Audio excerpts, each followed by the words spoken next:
guys, this is Mariana and Jel, and today we're going to talk to you a little bit about the Reggio Emilia approach. Hi, I'm Jel. I'm the assistant head of school of our campus in Dripping Springs, Texas. And I'm Mariana, the assistant head of school of our Journey Tamarino campus in Costa Rica.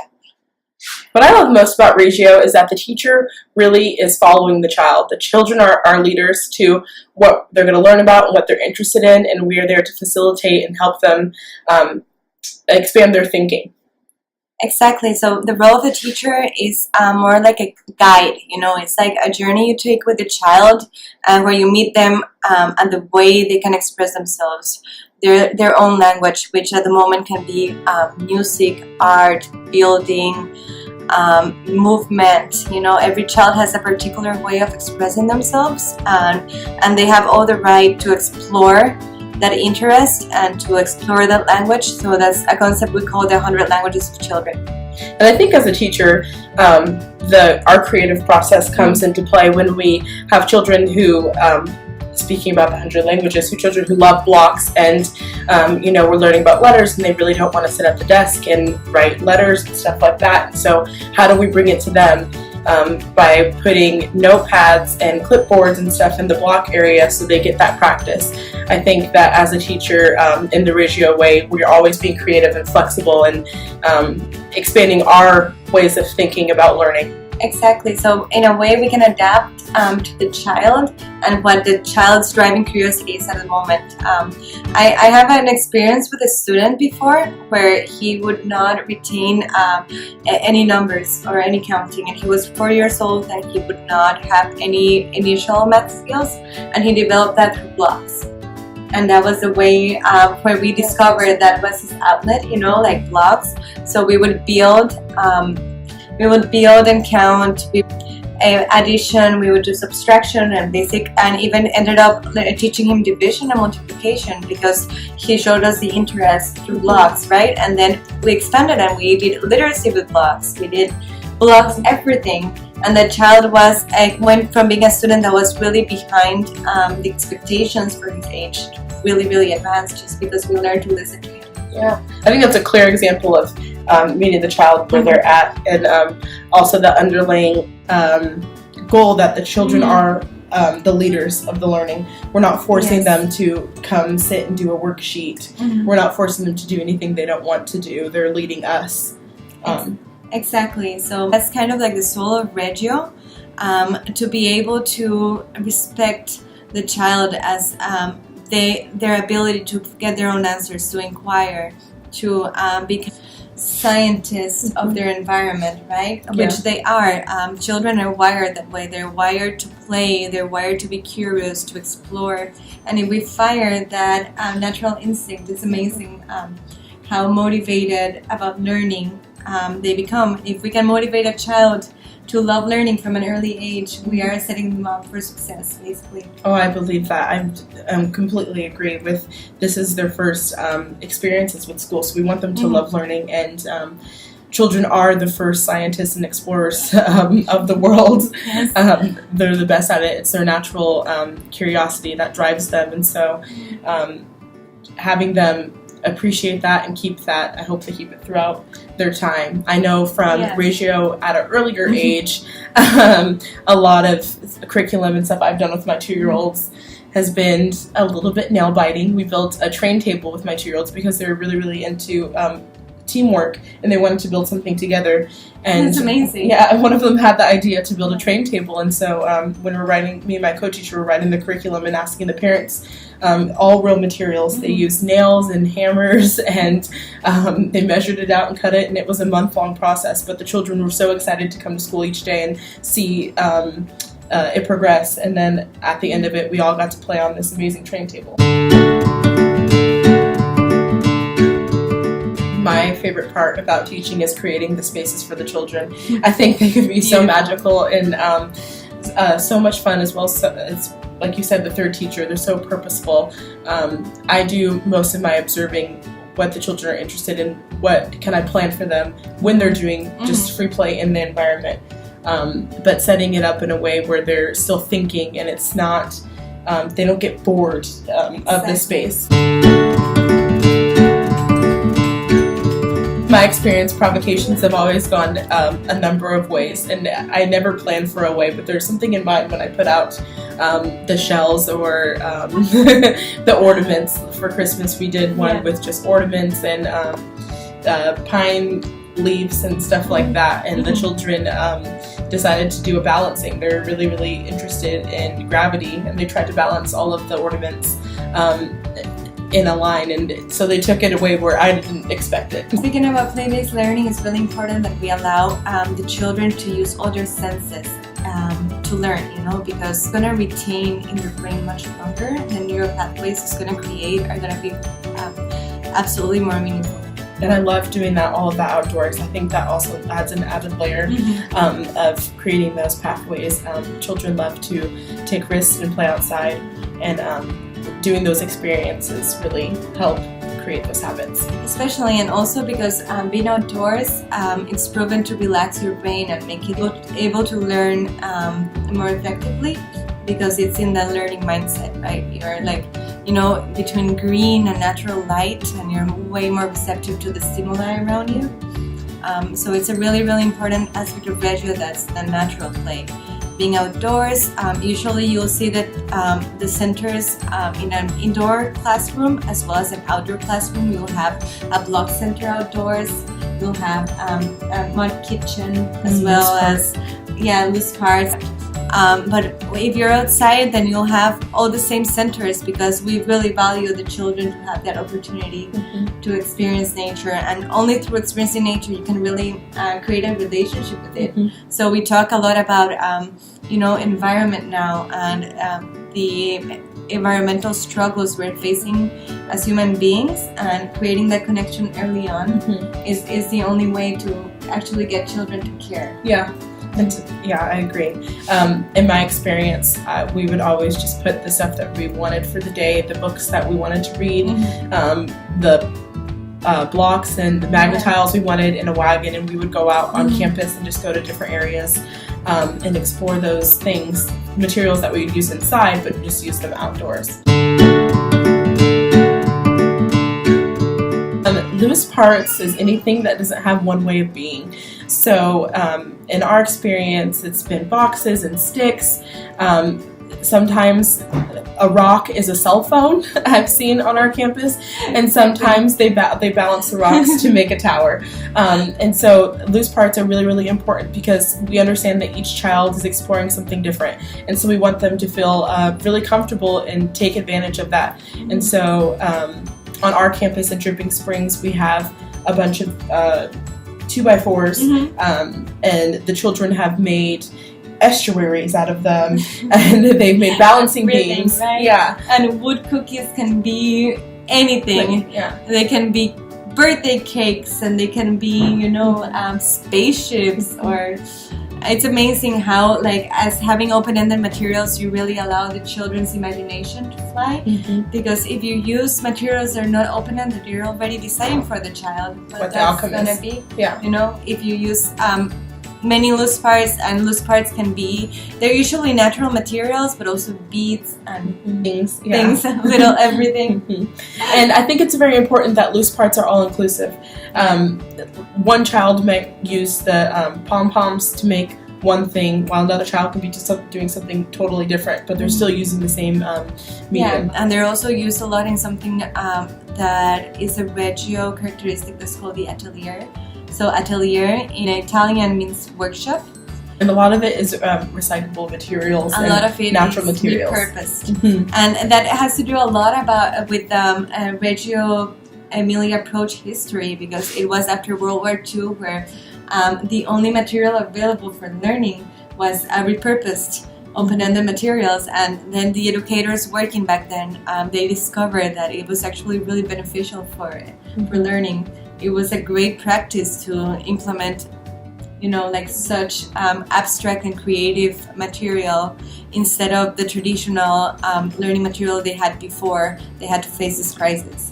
And I think for teachers, it's so much easier to get these reused materials. I mean, we've used egg cartons and toilet paper rolls and boxes for so many things. I just think about other centers that I've worked at, we have a list of stuff that we need and all these supplies when really we have so much surrounding us that we can reuse. And the children teach us that. Mm-hmm. So like a Reggio teacher has to learn about the child mindset. Mm-hmm. You have and to you get an insight at that when you're observing a child use those materials as a train station or a garden, anything like that. You're seeing an insight of what they're thinking about and what they're curious about. Yes. And then it leads you to take it to the next step. What are you going to learn about next week? And I know that for our lesson plans, we have a portion at the top that said we arrived here because, and that's an opportunity for the teachers to sit and think about what have we observed the children interested in, so we can expand on that. So that's why we say that Reggio Emilia is a child-led approach. It still has a lot of teacher guidance, but it's child-led because we don't allow the students to just be passive, learners. We allow them to have an active role in designing the curriculum, which makes it more meaningful for them. I always put it in. If you're going to go to the bookstore and someone chooses a book for you, you wouldn't want to read. You wouldn't be excited to read the book as opposed to if you found one that you wanted to read yourself. Exactly, that's a great analogy. So observing and looking at these opportunities is like a window to the child's mind. Where is he at? What is he thinking? What is he interested in? And then we can fire the curiosity. And that's where that creative part as educators comes in. How can we stretch that? I feel like people always see as, Reggio Emilia teachers as really artistic, but we're also really scientific. I agree. We observe a lot, and we document like scientists.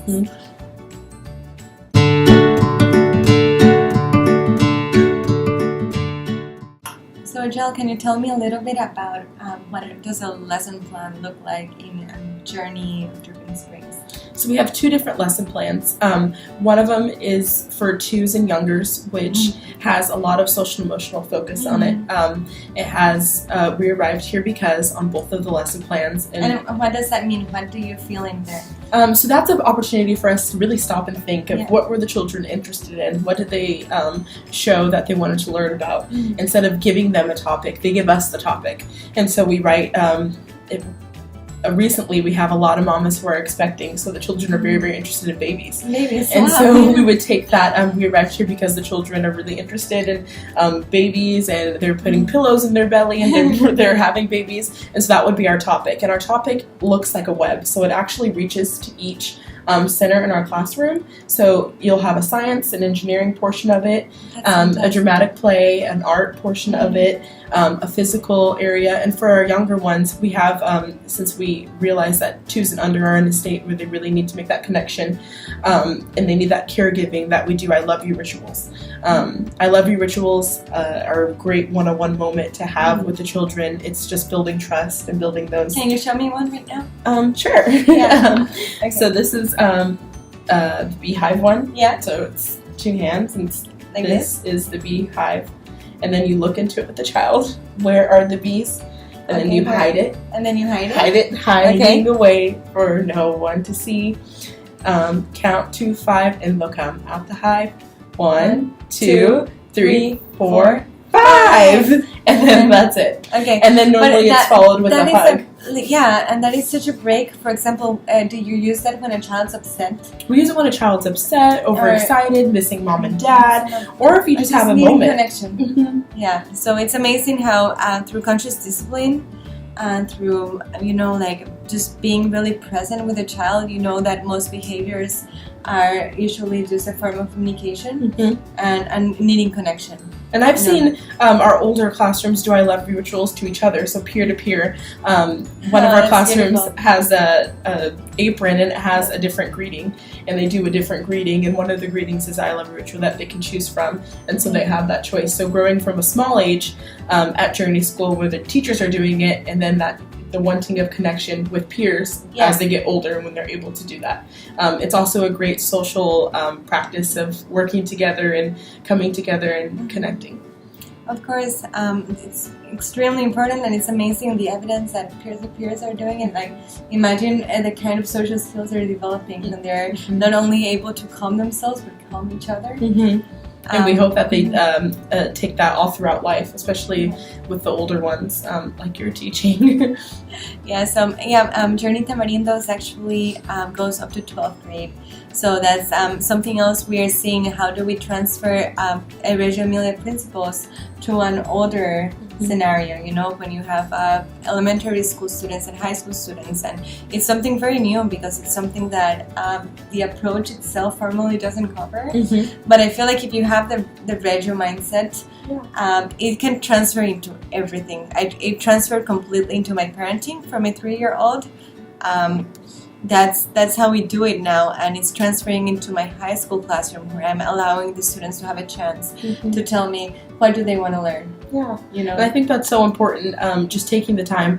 When I was in school, through elementary school, middle school, and high school in the States, it's very fast-paced. There wasn't really a time to take time and really talk about what my emotions were, even acknowledging what I was feeling, let alone having that social, well, how do I talk that out with someone else? So I think it's very important from the early years to get that practice, so they have coping mechanisms and resiliency that they can rely on themselves.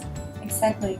So that's why people sometimes don't understand the importance of early education, because that's where you establish those habits, that are going to stay with you for the rest of your life. And also your brain is more receptive to making connections. It's more neuroplastic than it's ever going to be after age 5. But beyond preschool and early education, I believe a system like Reggio can benefit every single grade level, because we're allowing the children to be important, which they are. Sometimes as teachers we forget who we serve. Yeah, they're completely capable. Back to talking about that train table that I built with 2-year-olds, me and my co-teacher were going back and forth of using play materials or using real materials. I think it's important for children of all ages, even especially the older ones, to get real experiences.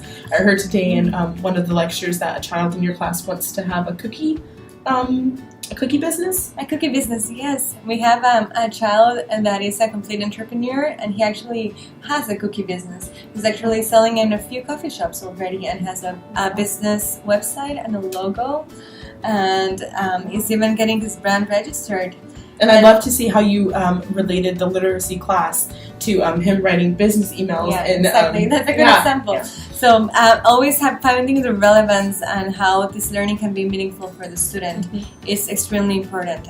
From the students that are in high school and all they care about is surfing or skateboarding, then we say, okay, there's actually a lot of physics and math in that, and we try to reach them that way. And also to the students that have the interest in business, we have provided opportunities also to develop those skills through let's be your mentors in that too, let's be your mentors in art, let's be your mentors in music, in whatever is your language, because that's who you're gonna be, that's more important sometimes than the standards we obsess over. Of course, those are always included, but there's always room for more. And they always come naturally. I think going back, if I was in a Reggio school, how magical that would be to come to school and something I was really, really interested in, like this cookie shop, and I wanted to do this, and having my teacher support me in that and kind of lead me into all the skills that I need in life readiness,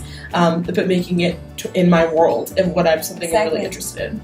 Exactly, and when it's meaningful to you, you're gonna retain it. I remember that, the reason I arrived to this method being my staple teaching method is because the experiences I remember from high school myself were only the meaningful ones to me. So I was like, do I want to be the kind of teacher that's forgotten with a test? Yeah. Or do I want to be the kind of teacher that makes an impact? From early education, where the first hard experience I had was as an assistant teacher of a kindergarten school, watching the children color in the lines.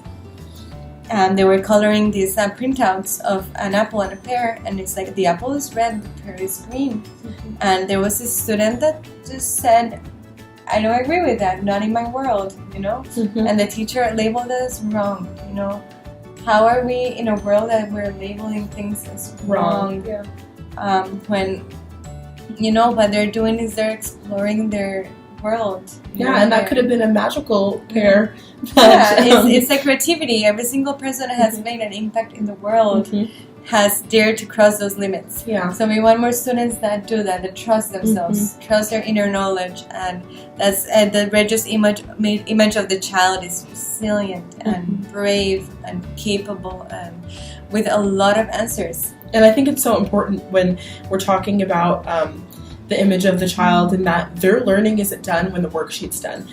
Meaning that if we're sitting at a table and we're doing, circle all the butterflies in the collage and then they're done, well, when we're hands-on learning and we're learning with the Reggio approach and we're out and we're building these habitats for butterflies and we're learning about the anatomy of butterflies, and they can take that and they can keep going with that and it's not over. They can continue to go with that.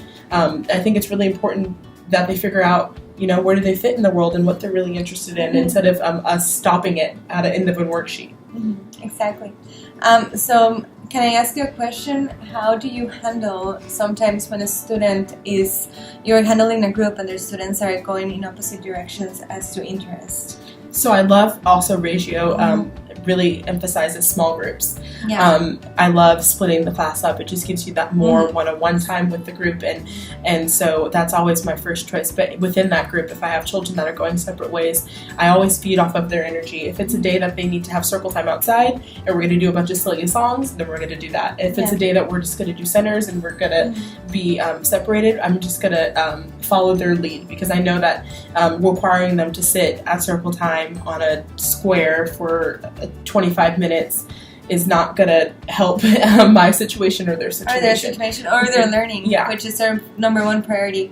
That's something when I was in university, I was drilled with the fact that the good teacher is the one that planned and plan and plan, and it's sometimes hard for teachers to come into Reggio and be really flexible with that, because if you're following the children's lead, you have to be kind of like in the spot, like always looking at opportunities and always able to change direction when needed, when it's absolutely, the best practice in the moment. And if it is a child who I know is just having some mistaken behaviors, that we see that as an opportunity of connection, because they're connection seeking. So stopping the class, it's okay. Getting the children set up with something else, and then having some one-on-one time with that child who needs the connection is what's really important as teachers to see and use that moment to connect. Yeah. Yes, and connection seeking. I like that. Usually, the teachers see that as they're trying to disturb my class, or they're trying to seek for attention, and they miss the message. Right? Yeah. That what they're doing is they're trying to communicate something. Sometimes children that age do not have the skills to do it differently, and they need to be modeled. So it's not enough to say that's not a choice. You have to show them. And if we don't, and they continue to do this cycle, they will. Yeah. If they never get the connection, no one takes the time to relate with those children. Those always end up being the children that I kind of gravitate towards too, is the ones who need more connection, because I was that child as a kid. Yeah. And so if we don't, then they're just all throughout life, no one is ever going to take the time to connect with them. If we just keep on they're acting out, they want attention. And it's amazing how important connection is developmentally. There's a video a friend showed me once on YouTube that a baby it's called the still face experiment, where the baby and the mom are like cueing at each other and connecting in this way, and then all of a sudden the mom stops responding, and the effect of the baby is so dramatic. The baby starts first like really scared, and then starts crying, because it's not receiving that connection, and then it goes into a huge rage fit. And I feel like at an older level, we see that in preschool, when a student is not being met with that connection need, is gonna start looking for negative ways of getting it. And I love that along with the connection comes the community. So Reggio has a huge emphasis, and here at Journey School we do a lot of things with the community, with the whole school, but even within the classrooms, taking that and all connecting as a group, because we all want to feel a part of something, and we all want to feel important in our space. And so taking that within our classrooms and being on the same page as the parents and being one is very important. Yeah, so allowing the families to have an active role in it is super important. I don't know, me as a preschool teacher, probably you've experienced the same, where it's you can change the environment in the classroom and it helps a lot. But if the environment at home is not matching that change, it's really hard to see change happen overall, right? So having the parents on board, working with the teachers is so great. Yeah, it takes a village, and so if we're using the same language and the child has the same standard throughout, it really makes for the child just to have one constant expectation of what is expected of them to be. I know that at the end of our train table, once we made it, we all brought in our favorite train to play on the track, families included. And so that was really nice to share something. Not only were the children super excited to play on this train table, but they were also really excited to show their parents, I made this. Like, I made this with my classroom. Yes, they were proud. And I feel like some teachers sometimes get nervous about that connection with the parents because often we can feel judged or in the spot when a parent is in the room, but it's really important to overcome that and build a really close relationship with the parents, because you have the same project together, you're in this exactly same page, working for the same purpose. That's this child's health and development and learning. So if you can learn to work together, it's magic. I feel like that's something that really changed the way I see teaching when I stepped into a Reggio school, seeing how open it is, how connected, how much communication there is, the portfolio nights, to how every teacher documents in a portfolio all of these special moments, and then they get to share that with the parents, and it's so personalized versus a regular transcript, And along with that, on our lesson plans, we have a portion on there that says activities for home, and so we want the parents to know what we're learning about and be excited and talk about it at home, and this is what you can do at home. But observing them throughout the year and doing those DRDPs and filling in the bubbles of where they are and having that portfolio book. I love portfolio night. I think they're very, very beautiful. They are a lot of work and they do take a lot of time, but they turned out really amazing to just see all of the artwork throughout the year and all of the documentation. I had this one child who the first artwork on their portfolio was a little short story about their family and how their family went to the park one day, and then the dad left. Their family ended up having a divorce, and throughout the child's artwork, she drew pictures of her family all together.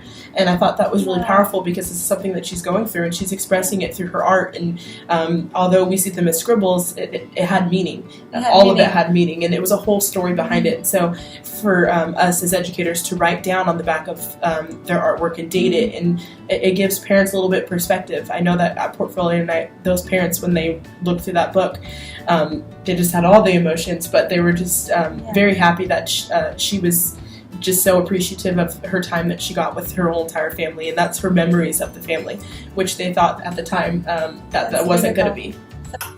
Thank you so much for watching. We're happy you're here.